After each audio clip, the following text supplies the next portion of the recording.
Okay, so here's how this is going to work here, guys. Work energy theorem is probably the most all-encompassing topic that you will have in high school science. Okay, it starts in Science 10. It goes through all of your physics courses. It goes through. They touch on it a bit in bio. They touch on it a bit in chemistry. Okay, it's like I said, it's probably the most important concept that we're going to go over. All right. That said, it isn't overly difficult. Okay, we've talked about it a little bit already. What's work? We talked about the first day of this unit. Work is a... Ooh. Somebody... Okay, it's not... Work isn't energy, it's a something of energy. Transfer. Okay? Remember, guys, we talked about this. Work is a change in energy or a transfer of energy. All right, really important that we understand that that's what work is. All right, if I push on something, okay, if it moves, I'm gonna do work on it because I'm gonna transfer energy to it. It'll move faster. Or if I pick something up and lift it, I've given it potential energy, which means I've done work. All right, does everyone follow me there? Okay. The other thing we have to realize is if we have delta, delta always means what? Final minus initial, change in, right? So this is actually final energy minus initial energy, right? That's how we calculate the change. Very important that we remember that. There's one other way on your formula sheet that you can calculate work, and it's this. Force times distance. Okay. Work is equal to the force you exert multiplied by the distance over which you exert that force. Okay, so essentially, two things can affect how much work you can do. How hard you push and, yeah, how far you push for. Okay, everybody follow me on that. Okay, this is, guys, the basis for the design of essentially all safety devices and all sports equipment. Okay. Back in the day, like back when I was younger, okay, younger than you guys are, hockey sticks were pieces of tree. Okay? They were simply made out of wood. You go to the store, you buy this big long piece of wood, okay, that was your hockey stick. They weren't that flexible. They were a little bit flexible, okay, like any piece of wood is, all right, but they weren't super flexible. Now what are hockey sticks made out of? Yeah, carbon fiber, they're composite, they're really flexible, okay, and as a result, the distance over which you can exert your force is increased because the stick will what? It'll bend. Yeah. Okay. So before, where when you hit a puck, if the puck was sitting on the ice here, okay, you'd hit it with the stick here, it would leave the stick here because your stick wouldn't flex. Okay, and so it would only be in contact with the puck for a very short instant of time. Now, when you hit the ice, okay, your stick bends, and as a result, it stays on the ice and in contact with the puck for longer because it trails behind your hands now. All right, and then when you get it to here, it snaps and it remains in contact with the puck for an even longer period of time. Because you can now exert the same force over a greater distance, the puck will move not just farther, faster. Yeah, you can shoot the puck a lot faster because you were able to do way more work on it as a result of being able to exert the force over a longer period of time. Okay, this is why badminton rackets and tennis rackets all have the mesh. They have the strings, right, as opposed to being a block. Okay, like just a paddle. Right? Ping pong is like really old technology because it uses a paddle. Okay? If you used a big paddle in tennis, well, it'd be heavy and be hard to move through the air because the air wouldn't go through it. But in addition to that, it's rigid. The strings allow the ball to go back into the racket a little ways, which increases the amount of distance over which you can push on the ball. It doesn't just bounce off. Okay? Everyone follow me there? All right? Golf balls, same thing. Okay? The design of golf balls now is much different than it used to be, okay, in that they used to be quite hard, and they didn't change their shape very much. So they would hit the club face and they would just bounce off.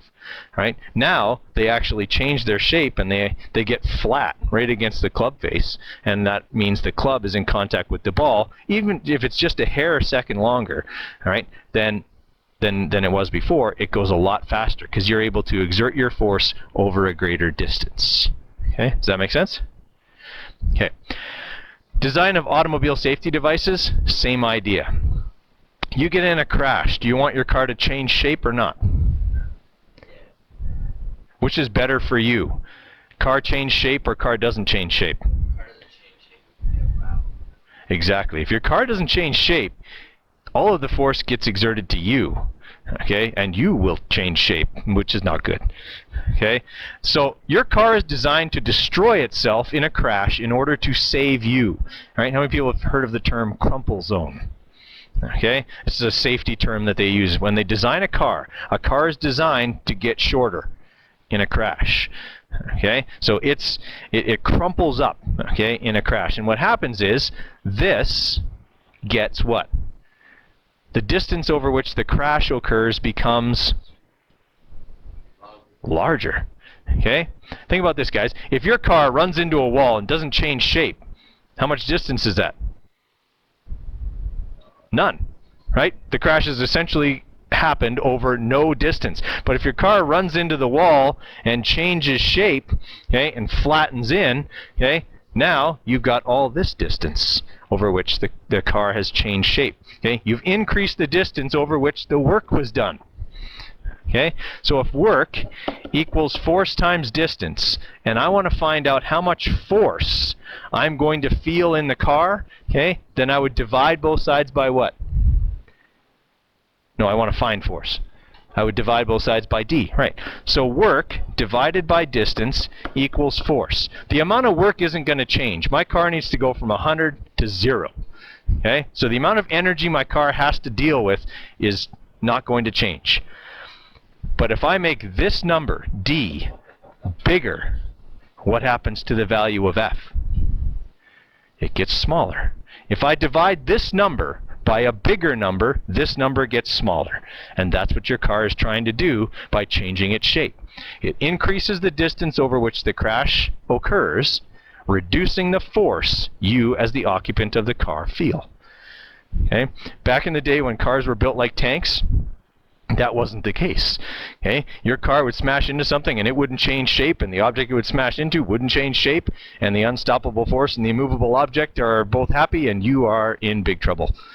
Okay, inside the car, because everything inside the car was rigid. Okay, seat belts were poorly designed and rarely worn. Okay, and so as a result, the occupants of the car were much more likely to be severely injured. Okay, does everyone follow there?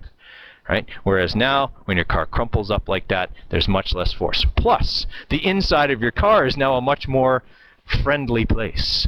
Right? We've substituted all the hard materials like wood and metal and all of that kind of stuff with plastics, okay, and spongy type materials, so that when you impact them in the car, they don't do as much damage to you. And we got airbags that explode from everywhere.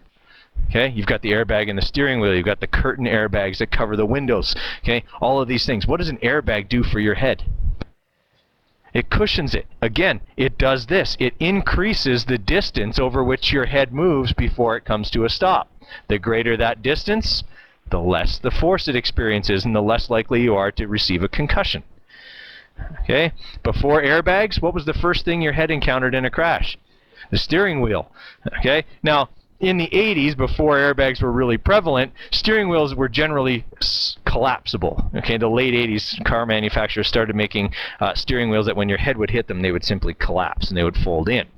All right, so that was a little bit safer. Before that, steering wheels were about the same diameter as this marker, and they were made out of metal, usually encased in wood or something like that. Okay, and if you hit those, it would scalp you. Okay, because you would come down like this and you would impact the steering wheel and it would peel the scalp right back off your head. Okay, because they were hard and rigid and sharp. All right, and people would be killed because of the severe impact, the concussive effects of smashing their head into the steering wheel and having their brain go slosh forward into the front of their skull. Okay, that's what a concussion is, by the way, guys. If your head stops and your brain keeps moving, okay, it runs into the inside of your skull, and that doesn't like that, and you get a big bruise on your brain. Okay, and it swells as a result. Okay, and you get, if that's really bad, they have to drill holes in your head, and they have to relieve the swelling and all that kind of stuff. It's really bad. Okay, you don't want your brain sloshing around inside your skull. Okay, and so all of these things in your car are designed to prevent that from happening, especially the airbags. What are the airbags not designed to do? Well, yes, obviously. They're not designed to keep you in the car. What's doing that? Your seatbelt. Okay? The airbag is not going to keep you in the car. If you're not wearing your seatbelt, you are going to go right over top of the airbag and still out the windshield. Okay? It's your seatbelt that keeps you in the car. And your seatbelt is somewhat elastic. It'll actually stretch. Okay? If you get in an accident greater than 50 kilometers an hour, so usually if your airbag detonates, it's a good sign that you will also have to replace the seatbelts in your car, because when you lurch into it, the seatbelt stretches just a little bit. Okay? And again, that increases this distance over which the work is done, decreasing the force you feel. When seatbelts first came out, they were not elastic. Okay, and so you get in a car accident and you slam into that seatbelt and you'd have this nice, perfectly seatbelt shaped bruise that would go right across your chest, or if you were in a really old car, just across your waist. Okay, because they used to only have the lap belts, right? They didn't always have shoulder straps. Does everybody follow me there? Okay, so work energy theorem says this: work's a change in energy. Okay, anything that can change either the force or the distance can affect the work. All right, and these are all applications of that. Okay, what's kinetic energy?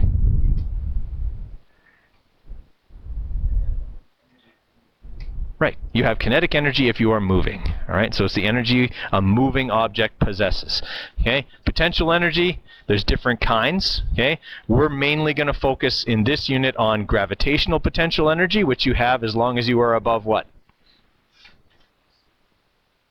Not even necessarily sea level, as long as you're above the ground. Okay, because you could what? You could fall. And if anything that has the potential to fall has gravitational potential energy, because it'll do just that. It'll fall. All right. The other kind of potential energy we're going to look at is elastic potential energy. And that is, if you change the shape of something and it has a desire to spring back to its original shape, it can contain elastic potential energy. Okay. And then understand the relationship between force and work. Well, that's what we were just going over here. If I make force bigger, what happens to work? No, if I make distance bigger, okay, in this situation, force gets smaller. But if I use more force, should I do more work? Yeah, I mean, that makes sense, right? That's common sense. The harder I push, the more work I should be able to do, right? The farther I push something, the more work I would have to do. Agreed? Okay. So that's what we're looking at there. What kind of relationship is that? If I make force go up, work goes up. What kind of relationship is that? Linear, exactly. Okay. According to this formula, guys, if D is, let's say, 1 meter, and force is 1, what's the work? 1. 1 times 1. Okay, I double the force. What have I done to the work? Doubled it. 2 times 1 is now 2. Okay, it's a linear relationship. If I double the force, I double the work. If I double the distance, I double the work. Okay, it's a linear relationship.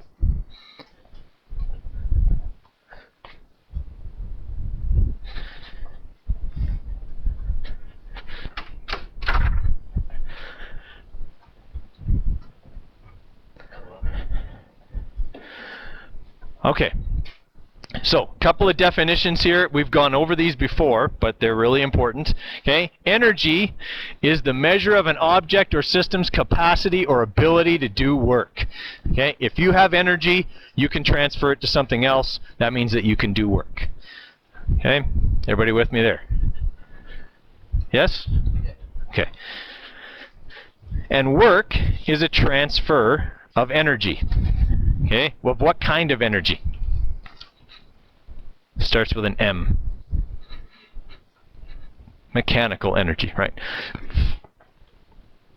Okay, so work is the transfer of energy from one object to another, okay? And we will be specific here.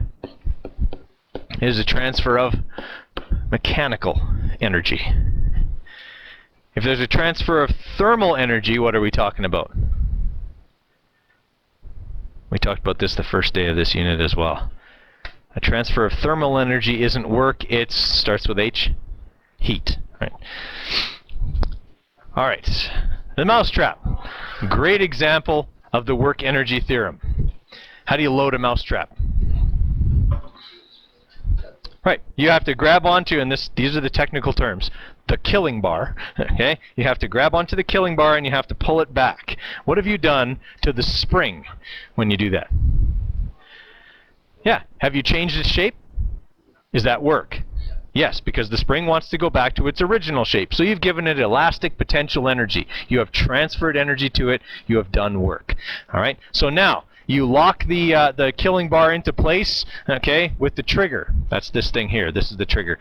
Okay, so you lock it in, all right, with the locking bar here, and when something comes along and snaps the trigger, okay, what does the bar do? Yeah, it snaps forward. Okay, it exerts a force over a distance. It's going to do work. Let's say it took you 50 joules worth of work to set the trap. How much work can the trap do? 50 joules. Okay? Whatever work you do is now transferred, it's energy stored, potential elastic energy within that mousetrap. When it is released, that potential energy will turn into kinetic energy, but it'll always be the same number. Okay? You do 50 joules of work to set it, it can do 50 joules of work. Right? It will exert a force through a distance. Right? It will do work on the mouse. It will change the shape of the mouse detrimentally. Okay? All right. And some of you are giving me that look like, Mr. Cordero, you're so mean. This is the humane way to kill a mouse. Poisoning is not humane. Okay? Poisoning, that's like a long, painful death for mice. This? Like that. Okay? All right. Okay? Now, guys, can one of these do a fair amount of work? Anyone ever snap their finger in one? Okay? It can break your finger, because it's designed to break bones. Okay? They can do a lot of work. In Science 24, I actually have students build cars powered by these. All right? They just put a mousetrap on the back, they set it, and they put it against the wall. They snap the trigger, it pushes against the wall, and sends the cart shooting forwards. Okay? We're just looking at, we do work to set the trap. Okay? Once the trap can push on something else, it exerts a force on that through a distance and changes the energy of another object. All right? Okay, so important to remember that. Okay, work is a transfer or a change of energy. Okay, we can change its form, we can transfer it to something else. Okay, this is what we were talking about here before with sports equipment. Okay, with the tennis racket, the thing that influences, the two things that influence how fast your serve is when you're serving a tennis ball are how much force you can exert, so essentially how fast you can swing the racket, and how long the ball is in contact with the racket. All right, for those of us that maybe aren't really good tennis players, you're really concentrating, you want to make sure you hit the ball so you don't move the racket very fast, and as a result your serve is very slow. Okay, right? It might be right on the mark, but it's probably not very fast. All right, but then as we get a little more confident, we throw it in the air, we move the racket a little faster, but maybe we don't get a good clean hit. Okay, as a result, we may have exerted more force, but it didn't make contact with the racket for very long, and it still results in a poor serve. The force and the distance will influence how much energy you impart to the tennis ball. Okay, everybody follow me there? Yes? Okay. So what kind of things would we do to a tennis racket to improve its design and let's say improve the two things that can affect how fast our serve is? Okay, the force we can exert and the length of time in contact with the ball. Okay, we could make the racket longer, although in professional sports there's usually limits because obviously they understand that the longer the lever, the more power you can exert with it, so usually they don't let you have a really long racket. There's usually an absolute length on that. But yes, if we made the racket longer, yeah, we could do that. If you ever see guys that are in like long drive competitions, their driver is like ridiculously long. All right, they would never be allowed on tour because it's too long of a lever. Okay. Now there does come a point where you cease to be able to maneuver something that's really, really long. Okay, and there's kind of an end point where it's not effective. All right. What else could I do? Make it lighter. The lighter it is, the faster I can swing it, which means I'm exerting more force on the tennis ball when I hit it. Okay. All right. So those are things that we would want in design changes to tennis rackets. All right. Okay, bow and arrow, great example of the work energy theorem. Oftentimes I use it as the context for a question on a unit exam.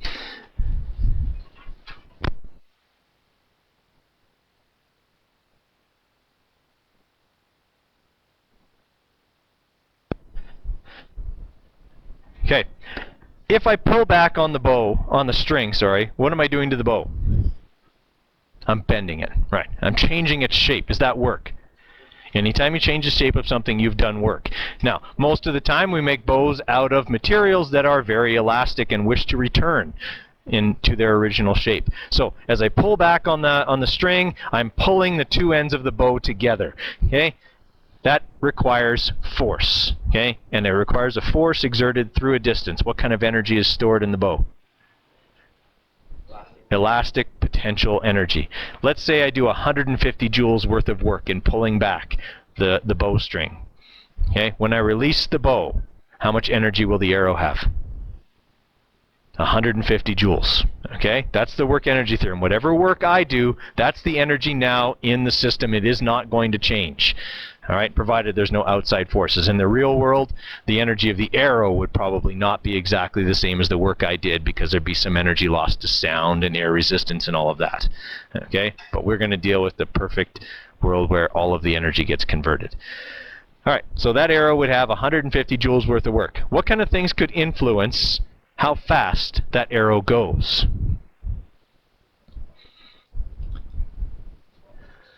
Okay, the tautness of the string, anything that could influence the force exerted on it. Okay, so the nature of the bow, the nature of the string.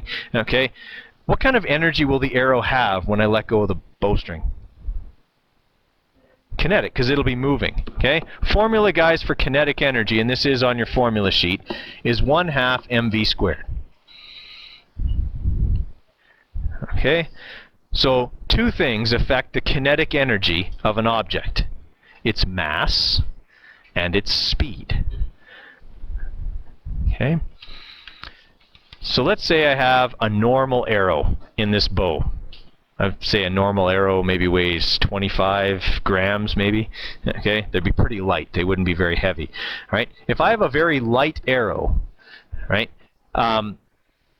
will it move at a faster speed than a heavy arrow?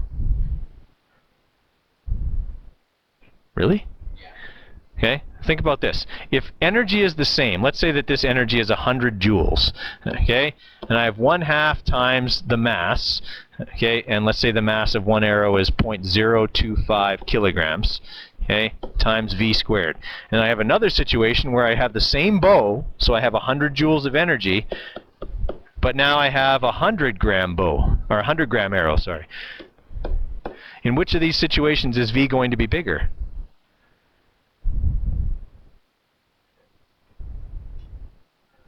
Okay, think about it mathematically. If I want to solve for v, I divide both sides by 1/2 of m. Agreed? If m is big, v is small. Okay? The kinetic energy of these two arrows is the same. It's 100 joules. But because one is so much heavier, it can't move as fast. Okay? Because I had to move more mass. There was more inertia there that I had to change. You guys remember that from the other day? We were talking about acceleration. The more mass something has, okay, the harder it will be to get it moving. So it's not going to move as fast, even though it has the same energy. Okay? This is kind of the same idea. Is it possible for a little, like, let's say a smart car, to have the same amount of kinetic energy as a semi-truck? Can they have the same amount of kinetic energy? Provided what? Exactly. Provided that smart car is moving really, really fast and the truck is moving really, really slow. All right? Because the truck is way heavier. It has way more mass. So they would have the same kinetic energy. All right? But the smart car would have to move a lot faster because it has so much less mass. All right? If they were moving at the same speed, then they would have way less, then the smart car would have more or less energy. If the truck and the car are moving at the same speed, way less, because its mass is smaller. Okay? Does that make sense to everybody? Yeah? Okay? I mean, think about it. Again, all of this can come back to common sense reasoning. You walk out into a crosswalk, and there's two cars coming at you, and you have no choice but to be hit by one of them. Truck or car?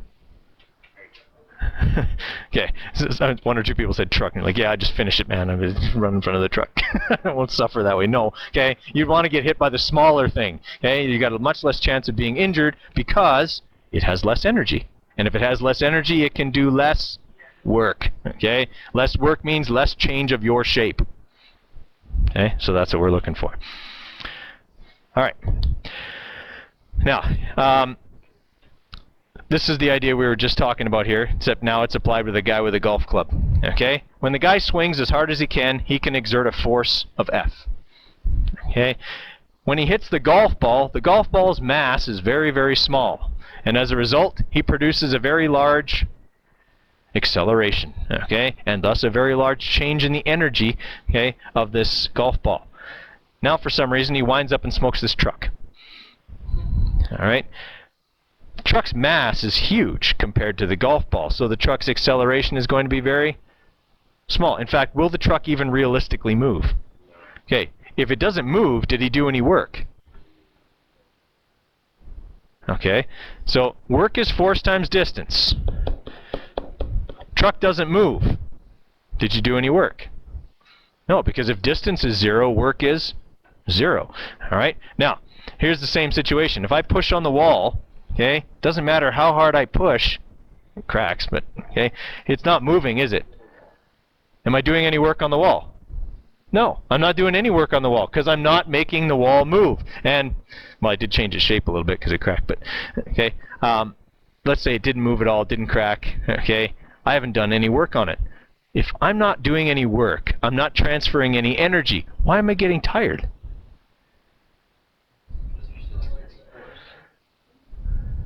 What's the wall do when I push on it? Doesn't absorb it. It pushes back. Every action has an equal and opposite reaction. You guys ever heard that before? That's Newton's third law. When I push on the wall pushes back on me. Does my shape change when I push on the wall? Sure it does. When you use your muscles, they get shorter. Okay? They contract, right? When you use a muscle, it contracts. All right? So that force that you're feeling from the wall pushing back on you shortens your muscles. Okay? You're doing work against the force pushing on you so that you stay put. And as a result, you get tired. Okay? All right. So does this kind of relationship make sense here, guys? Now, in the real world, if I hit this truck with a golf ball, it doesn't move. But I still did work on the truck. Where's the evidence of that? Even though the truck didn't move. The dent. Yeah, I would make a dent in this truck.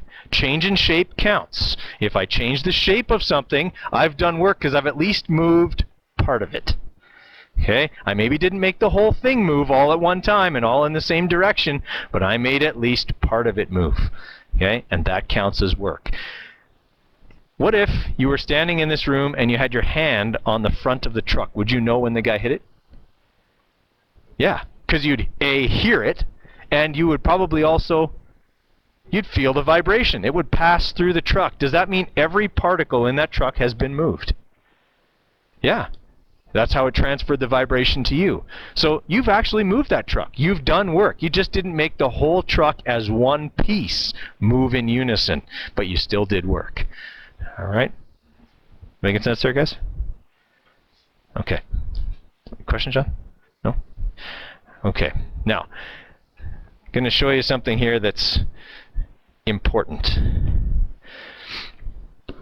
Okay. Work is a change in energy. Okay? The formula for work is force times distance. The formula for change in energy is energy final minus energy initial. Okay? In town, are there different speed limits? Okay, where? Okay, some streets are 40, some streets are 50. Okay? Are there any other special ones? School zones, playground zones. Okay? Why do you have to go slower there? Well, I mean, there could be kids in the neighborhood too. Okay? But why do you go slower in areas where children might run out in front of you? Yeah, we don't want to hurt them. Okay, from a physics perspective, because yes, that's the most important reason. Okay? But from a physics perspective, why are we going slower there? Okay, if you hit someone, you don't cause as much injury. To some extent, that's true. Okay, although even at 30 kilometers an hour, you can hurt a child pretty badly. Okay, but at 30 kilometers an hour, how does your stopping distance compare to 50? It's a lot shorter. In fact, guys, it's exponentially shorter. Okay? Remember, kinetic energy, okay, the energy your car would have because it is moving, is 1/2 mv squared. Which has a bigger effect on your kinetic energy, the mass or the speed of the car? The speed of the car. Because when I increase the speed of the car, I exponentially increase the amount of kinetic energy the car has. If a car is moving at 2 meters per second, it has 4 times as much energy as a car moving at 1 meter per second. Because 2 squared is... Okay, look at it this way, guys. 1/2 times m, let's say the speed of the car is 1. 1/2 times m times 1, okay, is... Okay. Now I double that. 1/2 times m is times 2 squared. What's 2 squared? 4. Okay? These two numbers here don't change, but now instead of multiplying by 1, I'm multiplying by, not 2, 4. Okay? I'm exponentially increasing. If I increase this to 3, now I've gone from 4 to 9. Okay? I'm exponentially increasing the amount of energy. All right? So, if you're in a school zone, little kid runs out in front of the car, you slam on the brakes, you come to a stop. What's your final kinetic energy? 0. All right. So the work you do to stop your car is force times distance. This force is the force of your brakes. Okay? The distance is how far it's going to take your car to stop. That is equal to the initial kinetic energy of your car when you slammed on the brakes. Okay? Everybody with me so far? All right. I want to calculate how far it takes my car to stop. D. How do I get D by itself? Divide by F. All right. So I divide both sides by F. This will give me how far it takes my car to stop. All right. So let's put this into a real-world situation. All right. I want to figure out how far it takes my car to stop in a playground zone at the speed limit.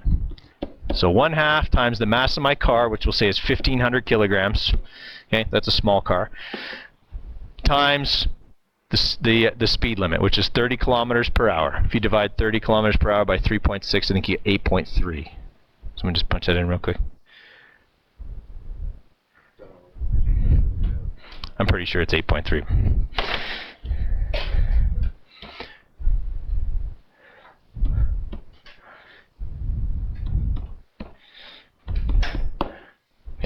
Okay, so it's 8.3.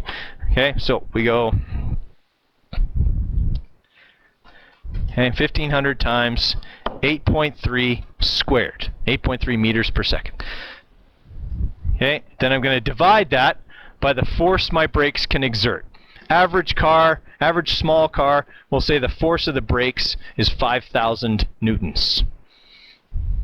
Okay, everybody with me here? All right, so when I plug all that stuff in, okay, here's what I end up with. 0.5 times 1,500 times 8.3 squared. Okay, it gives me that, divided by the force my brakes can exert. It would take me 10 meters to stop. That's easily the length of this room. Okay, at the speed limit, it would take me 10 meters to stop. Okay? Now, let's say that you're an idiot. And you're driving through the playground zone at 60 kilometers per hour. Double the speed limit. Okay, so I'm doubling this number. Now it's not 8.3, it's 16.6. Everything else is the same. Same car, 1,500 kilograms, same brakes, 5,000 newtons.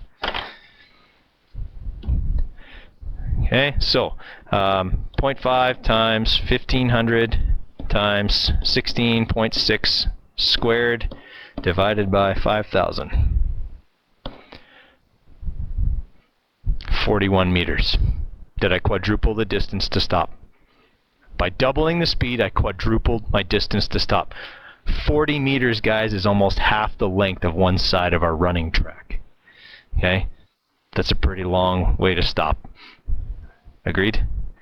Okay, now I know that's extreme. That's double the speed limit. Okay, let's look at it. Let's be conservative. Let's say you're only going 10 kilometers an hour over. I mean, because that's what most people do, right? Most people drive 10 kilometers more than the speed limit. Okay, so let's say 40 divided by 3.6, right, is 11.1. So let's say 11.1 squared. Okay, so we'll go 0.5 times 1500 times 11.1 squared divided by 5,000. 10 kilometers an hour over the speed limit, and you're looking at 8.5 meters more. That means almost double. All you did was increase your speed by 10 kilometers an hour, and it's taking you nearly double the distance to stop. Okay? That's why there's zero tolerance for speeding in a school zone or a playground zone, guys. The distance to stop gets exponentially larger the faster you go. Okay? I always make sure I do this example because I know you guys are all getting your driver's licenses soon. Okay? Think about that when you're going through the playground zone. Because I saw some moron in an old Firebird this morning go ripping through the one by the new Westmount School. Okay? And there's little kids crossing the street. Right? So think about it. It takes a long time to stop, even if you're only a little bit over the speed limit. Oh, huge. Yeah. Anyone who would go 100 in a playground zone deserves to never drive again. Okay. All right. So, making sense there, guys? Okay. All right. So, back to this here. When you change the shape of something, does that count as doing work? Yes, because you had to exert a force through a distance to change its shape. Once you do that, there's the potential, at least, for elastic energy to be stored within it. All right? If it's something that's springy, then it could go back to its original position, which is what can happen with a spring. Okay? If you compress a spring like they're doing in this picture, you exert a force through this distance, you make it that much shorter. If you let it go, it'll spring back. Okay? Same thing if you stretch one. Right? Do you have to pull real hard to stretch a spring? Equally. Okay, it's exactly the same amount of force whether you're compressing it or stretching it. Okay, it wants to return to its original position. You're giving it elastic potential energy. Okay, thing to remember here, guys, about work and heat. Okay, and we talked about it already a little bit. Work is a transfer of what kind of energy? Mechanical. Okay, so work's a change in mechanical energy, okay, whereas heat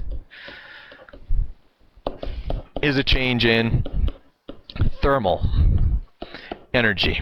All right, we're not going to do any calculations with changes in thermal energy in this unit. We're dealing entirely with work. Okay, that's mechanical types of energy. So changing either the kinetic energy of an object, okay, which would be its speed, or changing the gravitational potential energy of an object, changing its height above the ground, or the elastic potential energy of the shape. All right. Okay, I want to show you a quick video here that shows a little bit of this whole work energy theorem thing. All right, how many people have ever seen someone like breaking blocks with their hands? Okay, like sometimes they break wood or concrete or whatever. Right? What are some keys to doing that successfully?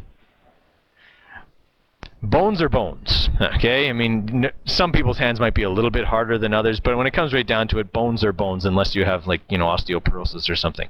All right, if you're going to successfully break bricks, okay, or break boards or whatever, you have to be fully committed to doing it. If you pull back at the last second, strike the wood or the concrete, and don't get through, what happens? It's going to break. It's going to break your hand. All right. Reason being, when you exert that force on the boards, what do? They exert it back, and your hand comes to a dead stop. Okay. And as a result, work is done, changing the shape of your hand in an undesirable way. All right. However, if you can get through, does the velocity of your hand change as much or as quickly? No. Less acceleration means less force, which means less work. The less force, the less work done on your hand. Okay, greater distance, you've gone through the board, right? You save your hand. Everybody follow? But if you fail, it will be epic. Okay? And you will shatter the bones in whatever part of your body you were using to break, okay, the concrete. Okay, now I've got this one video. It's probably all we'll have time to see. I'll show you another one on Monday with this martial arts club that's doing all this board breaking. And there's this old guy and he just keeps swinging and he keeps hitting that board and it doesn't break. And it's like painful to watch because you know that his hands got to be just brutally bruised. Now, other keys to breaking the bricks. All right, you'll notice when you see this video that bricks are stacked and there's spacers in between them. Okay? Why are there spacers in between them? What's that? So it doesn't act like one big brick. Okay? It would be physically impossible. No one would be able to break a piece of concrete that is